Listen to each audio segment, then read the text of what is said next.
नमस्कार, मैं हूं विवेक शर्मा। पंजाब केसरी टीवी चंडीगढ़ देख रहे हैं आप। इतिहास में आज का दिन बेहद खास है। आज ही के दिन यानी कि 5 मार्च 1931 को महात्मा गांधी और लॉर्ड इरविन के बीच समझौता हुआ था भारत के बंदियों को छोड़ने को लेकर। और भी इतिहास में कई महत्वपूर्ण बातें दर्ज हैं। तो चलिए खास रिपोर्ट में आपको दिखाते हैं कि आज का दिन क्यों खास है। गांधी इरविन समझौता हुआ था। 5 मार्च 1931 को हुआ था समझौता। महात्मा गांधी और लॉर्ड इरविन के बीच हुआ था समझौता। राजनीतिक बंदियों को रिहा करने पर बनी थी सहमति। कई इतिहास करते हैं समझौते के लिए गांधी की आलोचना। भगत सिंह की फांसी रोकने के लिए नहीं बनाया दबाव। आधुनिक भारत के इतिहास में 5 मार्च 1931 का दिन बहुत खास था। इस दिन महात्मा गांधी और तत्कालीन वायसराय लॉर्ड इरविन के बीच ऐतिहासिक गांधी इरविन समझौता हुआ। पहली बार अंग्रेजों ने भारतीयों के साथ समान स्तर का समझौता किया। हालांकि इतिहासकार ये भी मानते हैं कि गांधी जी चाहते तो भगत सिंह की फांसी को रोकने के लिए वायसराय पर दबाव बना सकते थे, पर उन्होंने ऐसा किया नहीं। दांडी मार्च की पृष्ठभूमि में हुआ था समझौता। इस समझौते की पृष्ठभूमि 1930 की है।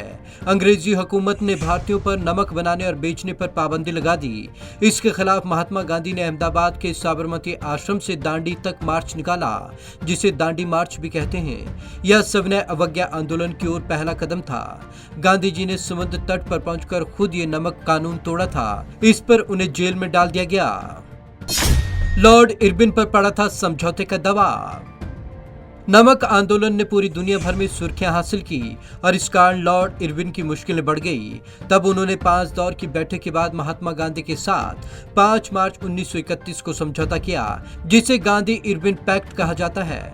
इसमें हिंसा के आरोपियों को छोड़कर बाकी सभी राजनीतिक बंदियों को रिहा करने पर सहमति बनी। उस समय पूरा देश 23 साल के भगत सिंह की चर्चा कर रहा था, जिन्हें अक्टूबर 1930 को फांसी की सजा सुनाई गई थी। भगत सिंह को रिहा करा सकते थे गांधी जी। गांधी जी पर कांग्रेस के साथ साथ देश का दबाव था कि वे भगत सिंह की फांसी को रुकवाए, पर गांधी इरविन समझौते में इसका जिक्र तक नहीं था। गांधी ने अपने पत्र में इतना ही लिखा कि भगत सिंह, सुखदेव और राजगुरु को फांसी न दी जाए तो अच्छा है। दरअसल वे भगत सिंह के संघर्ष को राष्ट्रीय आंदोलन का हिस्सा नहीं मानते थे।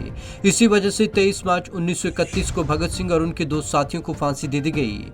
वहीं सुभाष चंद्र बोस ने कांग्रेस में रहते हुए भी 20 मार्च 1931 को फांसी के विरोध में दिल्ली में एक बड़ी जनसभा की थी।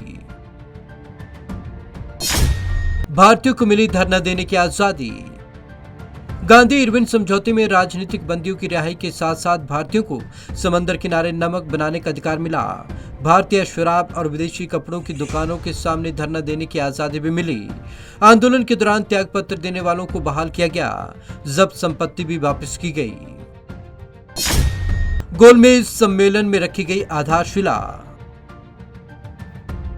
कहीं न कहीं समझौते ने गोलमेज सम्मेलन में महात्मा गांधी और कांग्रेस के भाग लेने का रास्ता खोला, पर भगत सिंह की फांसी को लेकर इस करार में कुछ न होना अब भी इतिहासकारों की आलोचनाओं और चर्चा का विषय रहता है। Bureau report, Punjab Kesari TV, Chandigarh.